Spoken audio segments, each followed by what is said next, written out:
নমস্কাৰ, আশা কৰোঁ সকলো ভালে আছে। আৰু আজি আমি কথা পাতিম what is the purpose of life. আমাৰ জীৱনৰ উদ্দেশ্য কি? বহুত ল'ৰা ছোৱালীয়ে মোক এইটো সোধে, ক্লাছতো সোধে যে আমাৰ জীৱনৰ উদ্দেশ্য কি? আচ্ছা, মই এতিয়া মোৰ এটা সৰু ষ্টৰীৰ লগত আপোনাৰ মোৰ লাইফৰ নিজৰ ষ্টৰী লগত মই আজি ভিডিঅ'টো আৰম্ভ কৰিম। 2017 আমাৰ বিদ্যালয় আমি আৰম্ভ কৰিছোঁ 4জন বন্ধুৱে মিলি। তাৰ পাছত লাহে লাহে আগবাঢ়ি থাকিল আৰু 2020 আমাৰ কৰোণাই হিট কৰিলে, 2 বছৰ তেনেকেই গুচি গ'ল। তাৰপাছত আকৌ আমি ৰিষ্টাৰ্ট কৰিলোঁ।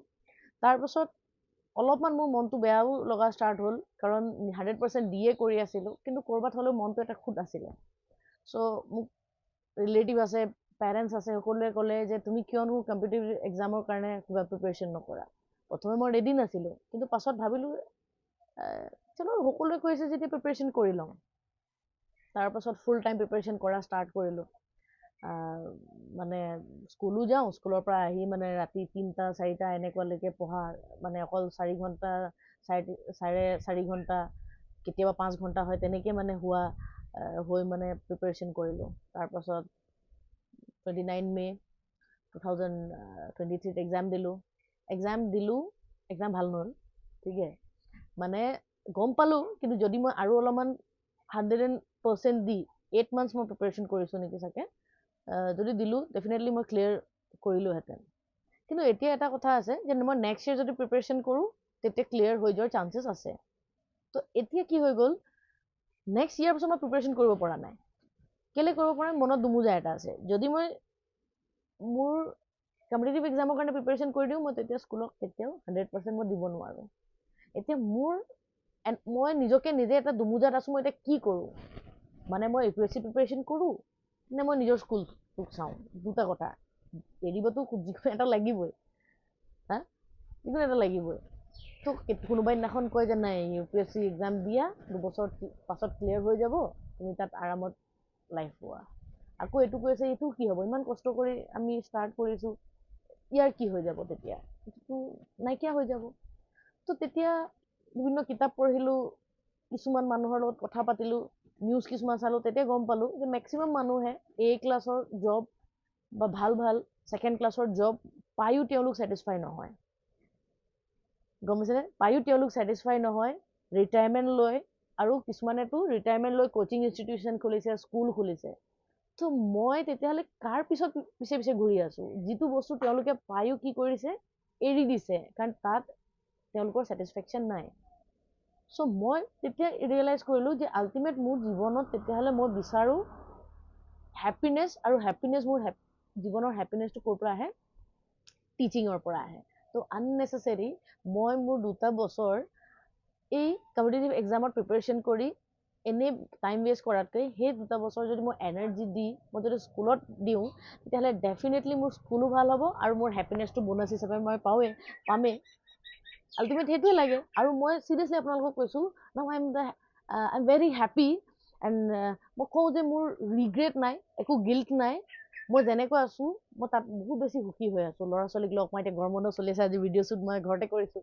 চ' একোৱেই ৰিগ্ৰেট মানে নাই, সুখত আছোঁ, ঠিকে। এতিয়া সেই পাৰ্পাছ অফ দ্য লাইফ মই বুজি পালোঁ আফটাৰ 4 মাহ 5 মাহ মই নিজৰ ওপৰতে নিজকে সুধি আছোঁ, ষ্ট্ৰাগল কৰি আছোঁ, কিবা কৰি আছোঁ, নিজকে পজ কৰি ৰাখিলোঁ মই সেইটো সময়ত, যে মই আকৌ প্ৰিপেৰেশ্যন কৰিম নে মই স্কুলতে 100% দিম। তো তেনেকৈ দুমোজাত লাগি নিজৰ ইনাৰ চ'লক মই সুধিলোঁ যে কি কৰিলে ভাল হ'ব। তো ইনাৰ চ'লে ফাইনেলি ৰিপ্লাই দিলে। মানে বহুত কষ্টত আছিলোঁ, কিন্তু তেতিয়া শুব পৰা নাছিলোঁ, কি কৰোঁ কি নকৰোঁ দুমোজাত। তো তাৰপাছত ফাইনেলি মোক ৰিজাল্ট দিলে, নাই, স্কুল ইজ দ্য বেষ্ট ৱে। কিছুমান প্ৰফেশ্যন আমি ভাবোঁ যে আমি নিজে চুজ কৰি লওঁ, নহয়। কিছুমান প্ৰফেশ্যন আমাক ভগৱানে চুজ কৰি দিয়ে, পাৰ্টিকুলাৰ তুমিহে বা আপুনিহে সেই কামটো কৰিব পাৰিব, সেইকাৰণেহে আপোনাক দিয়া হৈছে। বেলেগে সেই কামটো তোমাতকৈ ভাল, আপোনাতকৈ ভাল সেই কামটো কোনো কৰিব নোৱাৰে, সেইকাৰণে দিয়া হৈছে। ময়ো সেইটো ভাবোঁ যে মোতকৈ বেছি এই ৰোলটো প্লে কোনো কৰিব নোৱাৰে, আৰু সেইটোত পলাই গৈ একো লাভ নাই। সেইকাৰণে মই বিচাৰি পালোঁ মোৰ পাৰ্পাছ অফ দ্য লাইফ। এতিয়া আপোনালোকে আপোনালোকৰ নিজৰ পাৰ্পাছ অফ দ্য লাইফ বিচাৰি পালেনে? That is the big question, হয়নে? এতিয়া বহুতে ভাবে যে মোৰ পাৰ্পাছ অফ দ্য লাইফ হৈছে কি ছাকচেছফুল হোৱা। কিন্তু সেই ছাকচেছফুল হোৱাৰ ক্ষেত্ৰত ক'লোৱে নহয়, মানুহে A ক্লাছ B ক্লাছ চাকৰি পোৱাৰ পাছতো ভাবে ঠিক আছে পালোঁ, ছাকচেছ হৈ গ'লোঁ, এই আনন্দ বা ফূৰ্তি ডাঙৰ এচিভমেণ্ট না, এইটো খুব বেছি আপোনাৰ 6 মাহ থাকিব, 3 মাহ থাকিব। সৰু সৰু কিছুমানৰ ছাকচেছ হোৱাৰ কিছুমান সৰু সৰু সপোন থাকে, মেটেৰিয়েলিষ্টিক, যেনেকৈ ঘৰ ল'লে, গাড়ী ল'লে, খুব বেছি লাগিব এমাহমান 1.5 মাহমান থাকিলে, তাৰপিছত লাহেকৈ সেইটো বস্তুটো ফেড হৈ যায়। বস্তুটো তেতিয়াহ'লে কি নহয়, পাৰ্মানেণ্ট নহয়। আৰু তো আমি গম পাওঁৱেই আমি যিটো মেটেৰিয়েলিষ্টিক বস্তুৰ পাছে পাছে দৌৰি আছোঁ, মানুহে কিছুমান ইমানেই পইচা ঘটে, কাৰাপশ্যন কৰিয়ে হওক, তেওঁলোকে কি কৰে, মাটিৰ ভিতৰত পুতি ৰাখি থৈ দিয়ে, হয়নে নহয়, কিবা ৰাখে ৱালৰ ছাইডৰ কিবা সোমোৱাই ৰাখে, তো এনেকুৱাবিলাক কৰে, কিন্তু লৈতো একো যাব নোৱাৰে। ভগৱানে যিহেতু জন্ম দিছে, যদি আপুনি জীয়াই থাকিবৰ কাৰণে কিবা এটাতো ৰাস্তা উলিয়াবই, আপোনাৰ ল'ৰা ছোৱালীৰ কাৰণে উলিয়াই দিব। আপুনি আপোনাৰ ল'ৰা ছোৱালীৰ কাৰণে ইমান পইচা সাঁচি নথলেও হয়। আপুনি এজন ভাল ব্যক্তিত্বৰ গৰাকী যদি বনায়, তেতিয়াহ'লে অট'মেটিক আপোনাৰ ল'ৰা ছোৱালীয়ে নিজে ইনকাম কৰিব পৰা হৈ যায়। তো সেইকাৰণে কৈছোঁ যে এনজয় ইয়'ৰ জাৰ্ণি।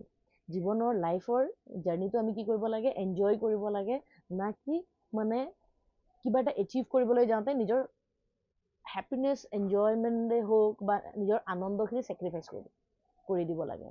আমাৰ মেক্সিমাম মানুহৰ তেনেকুৱা থাকে, যেতিয়া আমি জাৰ্ণি ষ্টাৰ্ট কৰিছিলোঁ, আমি যিটো মানুহ আছিলোঁ, আৰু যেতিয়া এচিভ কৰিলোঁ কিবা এটা, যেতিয়া সফল হ'লোঁ, তেতিয়া ঘূৰি যেতিয়া চাওঁ, সেই ছেইম পাৰ্চনেলিটিৰ মানুহ আমি নহয়, আমি সলনি হৈ যাওঁ।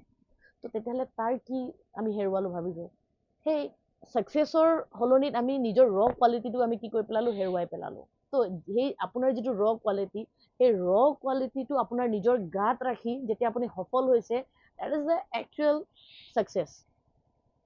বহুত মানুহে মানে সলনি হৈ যায়।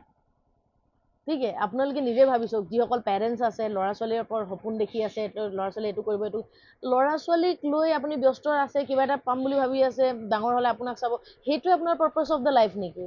আৰু সেইবিলাক কৰিবলৈ যাওঁতে আপুনি মানে আপোনাৰ নিজৰ হেপিনেছবিলাক আপুনি ত্যাগ কৰি পেলায়। পৃথিৱীত অহা 98% মানুহে নিজৰ পাৰ্পাছ অফ দ্য লাইফ গম নোপোৱাকৈয়ে তেওঁলোকৰ কি হৈ যায়, ডেথ হৈ যায়।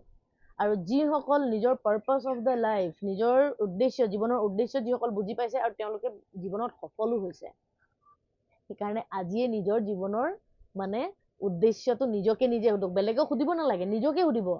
মই এটা কথা সদায় কওঁ যে যিটো প্ৰশ্নৰ উত্তৰ আপুনি বিচাৰি থাকে যে সেইটো আপোনাৰ ওচৰতে আছে, নহয় নহয়, আমিতো পৰমাত্মাৰ এটা অংশ।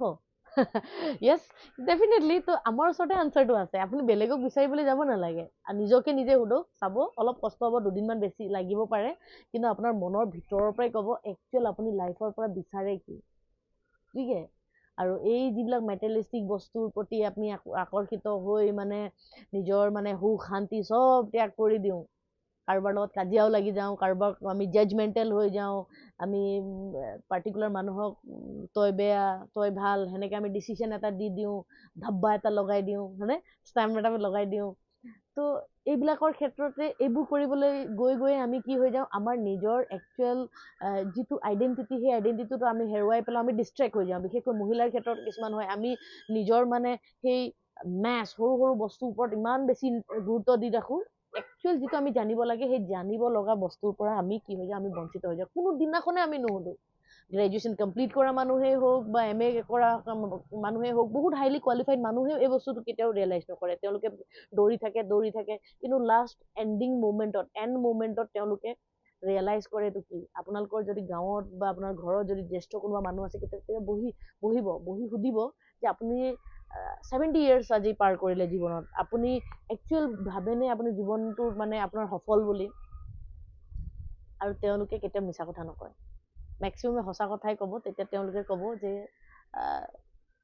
কি তেওঁলোকে ভুল কৰিলে, তেওঁলোকৰ পৰা শিকিব পাৰি। মইতো যথেষ্ট মানে মোৰ সৰু ল'ৰা ছোৱালীক যথেষ্ট ভাল লাগে, আৰু বয়োজ্যেষ্ঠ মানুহৰ লগত মই কথা পাতি যথেষ্ট ভাল পাওঁ। কথা পাতিব, তেতিয়া গম পাব একচুৱেল কি হয়। Journey is beautiful, not destiny. জাৰ্ণিটো যেতিয়া আপুনি কৰি আছে, ছাকচেছফুল হ'বৰ কাৰণে আপুনি প্ৰিপেৰেশ্যন কৰক, ট্ৰাই কৰক, সেই প্ৰিপেৰেশ্যনটো এনজয় কৰক। চাকৰিৰ কাৰণে এতিয়া ছেপ্টেম্বৰত আমাৰ চাকৰিৰ কাৰণে এপ্লাই কৰিব কিবা হ'ব, হয়নে? তো সেইকাৰণে কৈছোঁ, লাইফটো যেতিয়া আপুনি টেনশ্যন ফ্ৰী হৈ যদি থাকিব বিচাৰে, তেতিয়াহ'লে পাৰ্পাছ অফ দ্য লাইফটো সদায় আপোনালোকে উলিয়াই লওক। সেই পাৰ্পাছৰ কাৰণে আপোনালোকে কাম কৰি গৈ থাকক। যিয়ে নহওক, আনন্দত যেতিয়া আপুনি কাম কৰিব নহয়, গোটেইখিনিয়ে আপুনি পাই যাব, চব এচিভ কৰিব। ঠিক আছে, বেলেগ এক্সট্ৰা একো কৰিব নালাগে।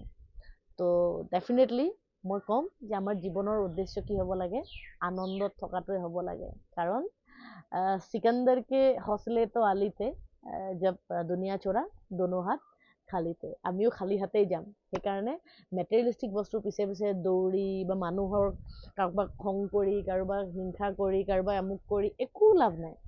নিজৰ আনন্দটোত ফ'কাছ কৰক। য়েছ, কিন্তু এটা কথা আকৌ দেই, আনক হেপিনেছটো কিন্তু আনক অনিষ্ট কৰি কিন্তু অহা হেপিনেছটো কিন্তু হ'ব নালাগে। অ'কে, তো চলিয়ে আজি সৰুকৈ এটা টপিকটো আলোচনা কৰিম, আৰু এনেকৈ লাহে লাহে কিছুমান টপিকত আলোচনা কৰিম। আমাৰ হেপিনেছ জীৱনত হেপী নোহোৱাৰ কাৰণটোনো কি, সেইখিনিৰ ওপৰত নেক্সট ভিডিঅ'টো মই বনাম বুলি ভাবিছোঁ। ঠিক আছে, ভিডিঅ'টো ভাল পাইছে যদি লাইক কৰক আৰু কমেণ্ট কৰক আপোনালোকেনো কি ভাবে। ঠিক আছে, চলো, হ'ব, নমস্কাৰ।